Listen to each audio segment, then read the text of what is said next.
কুষ্টিয়া খোকসায় জয়ন্তী হাজরা কেপিইউএস এর সমৃদ্ধ কর্মসূচির সফল আয়োজন। কুষ্টিয়া পল্লী উন্নয়ন সংস্থা কেপিএস কর্তৃক আয়োজিত সমৃদ্ধ কর্মসূচির এক বর্ণাঢ্য অনুষ্ঠান হয়।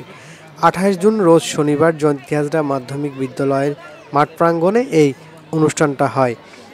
অনুষ্ঠানে প্রধান অতিথি হিসেবে উপস্থিত ছিলেন জয়ন্তী হাজরা ইউনিয়ন পরিষদের চেয়ারম্যান আব্দুস শকিব খান টিপু। বিশেষ অতিথি হিসেবে উপস্থিত ছিলেন জয়ন্তী হাজরা মাধ্যমিক বিদ্যালয়ের প্রধান শিক্ষিকা সাবিনা খাতুন, ইউপি সদস্য মোহাম্মদ ইসলাম সর্দার, রাজা স্পোর্টিং ক্লাবের সাংগঠনিক সম্পাদক মোহাম্মদ সামিউল ইসলাম। এছাড়া স্থানীয় গণ্যমান্য ব্যক্তি উপস্থিত ছিলেন। উক্ত অনুষ্ঠানে সভাপতিত্ব করেন কুষ্টিয়া পল্লী উন্নয়ন সংস্থার প্রধান নির্বাহী কর্মকর্তা মোহাম্মদ হায়দার আলী। উক্ত অনুষ্ঠানটি সকাল 10 ঘটিকার সময় সমৃদ্ধ কর্মসূচির সমন্বয়ক মোসাম্মদ জেবুন্নেসার নেতৃত্বে সকাল থেকে অনুষ্ঠানটা সুন্দরভাবে পরিবেশিত হয়।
গাড়ি ঠেলিয়ে চলে বন্ধ হয়ে গেছে।